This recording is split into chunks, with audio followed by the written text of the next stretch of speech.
Welcome to Streams of Income, hosted by best-selling author and entrepreneur Dr. David Powers, where we discuss streams of income, passive income, residual income, and even why there are dinosaurs and zombies in this intro. Fasten your seatbelts and get ready to dive in.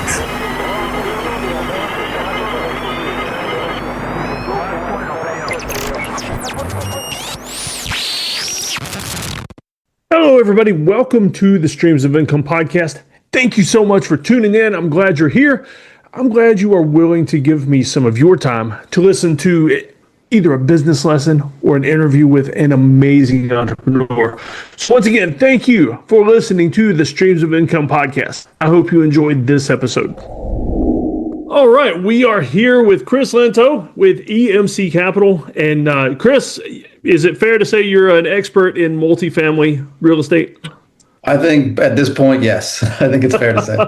Yep. And I was looking at your website when your assistant first reached out to me, and you got some holdings not too far from me in Charlotte and Stone Mountain. I'm kind of right in the middle between several of your spots. Where are you located? I'm in Liberty, South Carolina, not too far from Greenville. Got it. Yep. Yeah, I know that area. Yeah. And so real estate, what got you started in the real estate? So I was an aerospace engineer, but right out of college, I started, I moved into a rental unit and, kind of like, hey, we're paying a lot. I live in Boston. And, man. 3-unit apartment. And, me and my friends were paying a pretty good rent, I thought. And then there's 3 other units and I'm kind of looking around. I'm like, who owns this place? How does it work? So I started kind of reading books and asking questions. And then, fast forward about 2 years and I bought one kind of in a rundown neighborhood, but still, moved into it, started fixing it up. And then I've been basically doing real estate since. Yeah. Wow. A 2-year on-ramp, though. That seems pretty fast to me because I'm not into much real estate myself. Yeah. I mean, it wasn't like, I don't know. It wasn't a career plan, right? It was, like I could live in this thing. And I was also, I'm kind of handy. I've always have been. Yeah. And like, I'm in this rental unit and I'm like, I wouldn't mind fixing up one of these, like while I lived in it. And, so it was kind of a combo of like interests and financial, opportunities. And then I just really liked it. Okay. Yeah. I mean, me and my wife love watching the income property TV shows on the HGTV and all that. And, I mean, for my audience with the entrepreneurs, I mean, that is definitely one of the easiest ways to get into real estate is just to, buy something where you can rent part of it out, whether it's a basement or another unit or something like that. But man, you've gone crazy though from that one unit to what you have now. There was a couple big jumps along the way. How many doors do you guys own now? Or is that the proper way to think of it with multifamily? Yeah. Just under 1,000. Okay. Wow. Yep. Yeah. So how did you make the big leap from like entrepreneur real estate to, I mean, you're big time now. Yeah, I think it was a couple of things. So the first was making the realization that I don't have to like buy in my backyard. So, that was always a rule of real estate that I read, always buy in your backyard. And Boston's very expensive. So I sort of bought, 2 of these buildings. So I had 7 units. And I was like, it's going to take me a long time to build a decent portfolio here because at the time, the units were like $300,000 per unit. Oh, wow. It just take a long time to buy them and build the rental income and then buy another one. So I started looking at, other markets, and there are markets in the US that, the rent to purchase price ratio, which is a really basic way to think about it. If you have a 1-bedroom apartment, what can I buy it for? And what's my monthly payment? And versus what can I rent it for? And, there's some markets where you can buy it for less than you can rent it for, like kind of, basic math. And so I started thinking, all right, well, let me evaluate some of those markets. And then I bought a property about an hour from Boston. And my kind of plan was I'm going to treat it like it's in Florida. Like I'm going to go there once every 4 months. I'm going to hire a property manager. I've been managing all my own property. And Oh, okay. Yeah. on hire a property manager, I'm gonna have like weekly calls or whatever you do with a remote property manager. I'm gonna figure it out, and it worked really well. And I went up there Yeah. every 4 months or so. And when there was actually a fire, and I didn't like jump in my car and run up there, I called the property manager and I said, what's going on, and so I managed it like it was remote. And then from there, I actually 1031 or tax deferred exchange that property in Florida. Okay. So I kind of proved the model out, and that was a 24 unit. So I went from a 5 unit in Salem, Massachusetts, to a 24 unit in Tallahassee. So that was sort of a big jump. Learned a lot about running a real remote property, a bigger property, a more professional property management company. So that was probably the first thing, is location. Second thing was getting comfortable and wrapping my head around the idea of partnering with equity. Mm-hmm. So not just having all my money, but finding people that are interested in a more passive role that are willing to invest alongside me. And that's really what allowed me to ramp up faster. Okay. Because you can kind of only build so fast if it's just your capital. Yeah. I was listening to a real estate podcast yesterday, and that was one of the biggest things he said is you got to get out of the mindset of doing this with all your money, because it's always going to be so finite. Absolutely. Absolutely. And there's some benefits of it too. I mean, one, your emotion, not that it goes away, but it's hard to fall in love with a property where the numbers don't work and then get someone to invest with you. Right? Like they're like, this doesn't work, Yeah. or, you have to hit returns. Like you have to model it out and say, this is what our agreement's going to be, and you're going to get, projected this amount of return. So it makes you disciplined in your acquisition approach. Yeah. Oh yeah, definitely. And the property management thing, I mean, all my friends that, big into mostly single family homes, but they swear by property managers, like just get a good one and it makes life so much easier. One of my friends, he's got, I think 12 houses, and he manages one of them because his daughter lives in it and hates every minute of it. He's out there mowing the yard and calling the bug guy and everything else, and wishes he would just get a property manager for that one too. Yeah, there's a lot. So I had my 12 units that I was managing, my 7 units that I was managing myself. There's just a lot of mental overhead.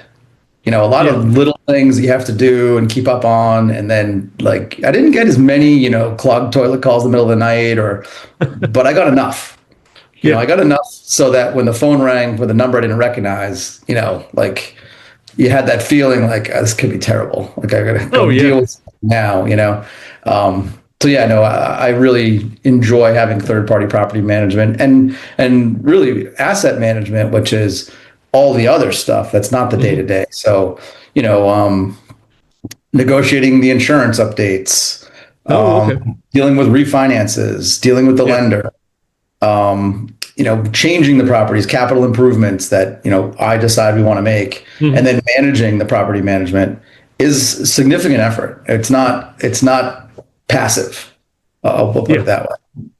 Yeah, everybody talks about passive money in real estate, but they quickly realize that it's a different path you got to take to find passive real estate money. Agreed. Yeah, it's true. You can be truly passive, but you're not. You'll be like a limited partner or a silent partner. Oh yeah, yeah. So the aerospace stuff, you just completely walked away from it, or do you still dabble or anything like that? 7 years ago, walked away from it.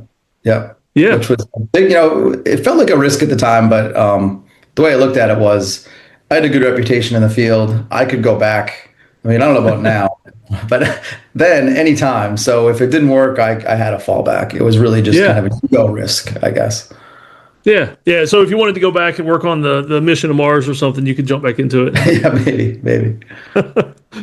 So here's a weird question I ask people sometimes. I mean, because you've obviously made it really good in what you're doing, but what kind of side hustles or jobs you hated, things like that, did you have along the way? Other than property management. Relative to real estate or just in general? No, just in general. I kind of like to get an idea of what I don't want people to see trying things as a failure. Like, so maybe they tried things that just didn't work out or they hated it, so they moved on. And so just kind of like to look for those kind of stories. Yeah, I mean, to be honest, I really didn't have any, other than real estate, any side hustles. I mean, I started it pretty much right out of college. Yeah. Just learning about it. And that was kind of pre-podcast and and the internet was around in 2000, but it wasn't like as Yeah. valuable, right? So it was just talking to brokers, reading books, and yeah, that was really my primary one. I didn't pick Yeah. anything else up. Okay. Yeah. Yeah. That was back in the old days when to do research, we had to go to Barnes and Noble instead of the internet. Yeah, absolutely. Yeah. Because especially when we're starting out, you got to read those books at the bookstore instead of buying them too. Yeah. So, what's next for you guys? I mean, you have a lot of properties now, but where are you looking at maintenance or expansion? What kind of things you guys? We're looking at scaling up, so Okay. moving out a lot of the smaller ones. So I think my smallest is 24 units, and I have a kind of a handful in the 24 to 50 unit range. Yeah. So we're going to exit out of those and move more towards the larger properties. There's a lot of economies of scale, better property management, Yeah. better staff. You can put more technology into the properties when they're larger because Okay. it supports the cost. So Yeah. yeah, basically scaling up. We're still in acquisition mode. We're actually looking at a deal right now that looks very promising outside of Atlanta. Okay. So yeah, we're still growing and hiring. So that's busy. Yeah. Oh yeah. I mean, that's a big difference though, because I mean, a 24 unit, that's what you might call an apartment complex. You get more than that. You're talking almost a small city there. Yeah. And it's a lot of like infrastructure and everything, amenities. I mean, everything changes at that point, I would imagine. Right. And then the way the property management functions changes as well. So the 24 unit, there's a local property manager who handles your calls, but on a 100+ unit, you have on-site staff. So you have a full-time maintenance person, a full-time leasing agent. They're there all the time. They're really extensions of your company. Oh yeah. Yeah. Yeah. Whether people want to think so or not, they treat them like they're employees of yours. Yeah, I mean, you have to, right? I mean, I just got a text this morning that one of our leasing agents, gave her notice, and then I was texting with the property manager, and say, hey, sorry, I heard about so and so leaving. We were really trying to keep her, and so just keeping that relationship, Yeah. maintained, and letting the staff know that their paycheck comes from the property management company. But we're really the bosses, right? Like we're the ones who are setting the targets, and we own the property. So they indirectly work for us, and we want them to feel like part of our company. Yeah. Oh yeah. Yeah. And if something bad happens, it's your reputation on the line. Yeah, absolutely. Yeah. Now these big units, I mean, I live near Clemson University, and so they're always adding crazy stuff to the student housing nowadays that wasn't even available when I was in college. So what would you say are the top amenities now that everybody's asking for that you're having to put into these big units? So the most modern or newest units we have, I'll call them A- units. So we have a couple properties that are older. So they're converted banks or converted schools, and they're top level, but they're not brand new, meaning they don't have rooftop pools or crazy amenities.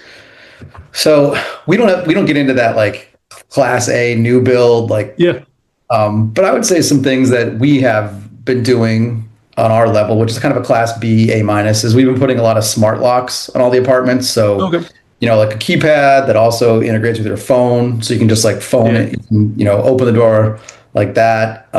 Integrated thermostats to that system, and then what that allows you to do is things like, well, I want to change the code so my dog walker can get in between 2 and 6, and they have their own code. And outside of that time, they can't get in, and I can change it on the fly so they're locked out. Or, I want the thermostat I can on my phone program it so the thermostat kicks to a certain temperature an hour before I get home, and that kind of stuff. So like kind of like integrated technology, I would say. Yeah, it's kind of little things that make life easier. Yeah, absolutely. We have a couple pet washing stations, which are used here or there. But our properties are not heavy amenity. I'll say that. Yeah. Okay. Yeah, if you can get by without having to do all that, I see some places adding pickleball courts and the rooftop pools and everything else. And right. I mean, not only is it a lot of money, but the insurance to cover those things has got to be a little wild. Right, and rooftop pools. I mean, if that leaks, what's the? Every unit under it. Right. We did install a pickleball court at one of our places in Georgia, and I think it was a miss. We kind of got Yeah, sold by the broker and the property management company that like this is what people want, and they're never used, and they were pretty yeah, expensive to put. yeah, So yeah. And there's just kids skateboarding out there, and that's it. exactly, which is who's on the property. It's a bunch of families. So we Yeah, should have really pulled the community a little better and said, what would you guys like? What would make this big space better for you? So yeah. that was a lesson learned. Oh yeah, no, that's a good point though, because I mean, a lot of people that they do things without talking to their actual audience. Like they'll do something because they like it, or other people say they want it that aren't even the ones that live there or use the core product, Yep, and absolutely. save a lot of money doing that. Right. And then you get a happier like resident base, right? They get what they Yeah. want, not like what you think they want. Oh yeah. Yep. Yep. So with your company now, can people invest into the stuff you're doing, or is it only Yeah. from credit investors? How does that work? So we do primarily accredited investors, but sometimes we'll open like the beginning of an investment up to non-accredited investors for a certain time, Okay. and then we'll switch over to Yeah. accredited. Okay. Because I mean, I really like that approach. I mean, it's one thing to just go out and buy a single family home, something like that. But what do you call it? Fractional real estate, where or you just get involved in the equity side of it. It's a great way for people to get involved, but I mean, definitely more passive for them. I mean, it's 100% passive. The role of the investor is evaluate the opportunity, do all the due diligence that you feel you need to be comfortable, invest, read the newsletters once a month, deposit the Yeah. checks, and then ask questions where needed. I mean, there's really no decision making or role for the limited partner in that scenario. So it is a good Yeah. way to get diversification into real estate without having to, do the day to day. Yeah. Oh yeah, absolutely. And what is the best way for people to get in touch with you and check out the company and everything? Probably my website. It's emcapitalgroup.com. And then I'm EM pretty Capital active on Group. LinkedIn as well. Okay. Yeah, that's where I started looking up your stuff. Your assistant sent me to your LinkedIn profile, and you Yeah. guys are pretty busy on there. Yeah, she does a good job keeping that going. Oh yeah. It's like a property manager. You need to hire an expert to do the things that you're either not the best at or don't want to do. Yep, absolutely. I mean, everyone's good at something, right? And you're better off doing something yeah. that you're good at and you like. Yeah, absolutely. I tell you what, though, before we close out, one thing I like to ask everybody at the end, if you could recommend top 3 books or podcasts, things like that have shaped your life and set you up for success, what would your top 3 recommendations be? Top 3. All right. So one for book, and you kind of just hit on it right there with your last comment, is this book called Who Not How. Who Not How. And the general premise is like, if you're asking like how to do something, you're asking the wrong question. It's who's the right person to do this, because someone out there already knows how to do it and do it really well and likes to do it. So find that person. Don't figure out how to do it. Ah, perfect. That's a good book. Let me think. I think that Joe Fairless's best ever real estate syndication book is just a great overview of what like apartment investing is. It's not an easy read. Like it's not, a 100-page book where the first half of it's about my journey.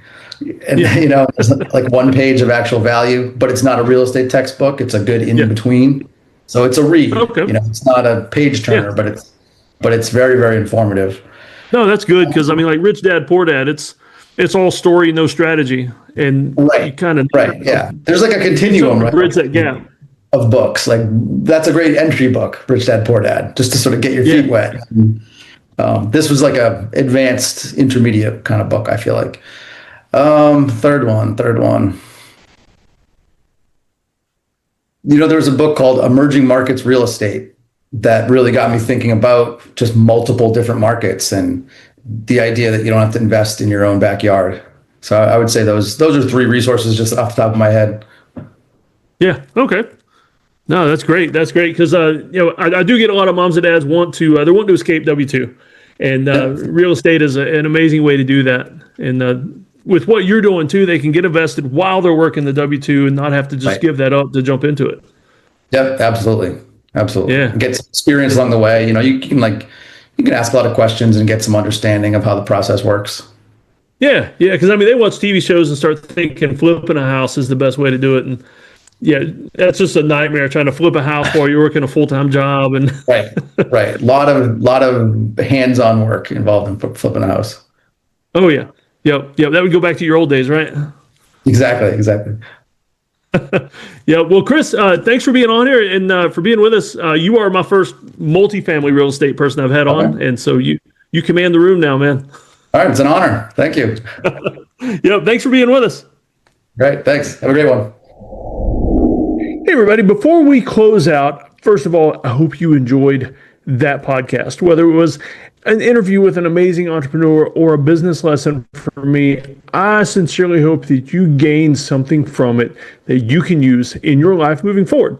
Before I leave, though, I need to mention that this podcast is sponsored by Lowe's Home Improvement Stores. I have become a Lowe's creator. It's a pretty cool thing because on this farm, I'm looking out the window right now and seeing all the things that I want to do around here. Most of these things I can do with products from Lowe's Home Improvement. And so I'm excited to be a Lowe's creator. If you want to check out some things from them and order some stuff and see my specially curated Lowe's storefront, you can click in the show notes. There's a link there for you. And I hope you build some amazing things. And hey, you know what? If you do, send me pictures. I would absolutely love to see the amazing things that you're building at your house using Lowe's products or anything else, really. I'm just curious. I want to know everything about you and everything about the cool projects you're doing because I'll be honest with you, I get some neat ideas for things I want to do at my house as well. All right, y'all take care. Thanks for listening.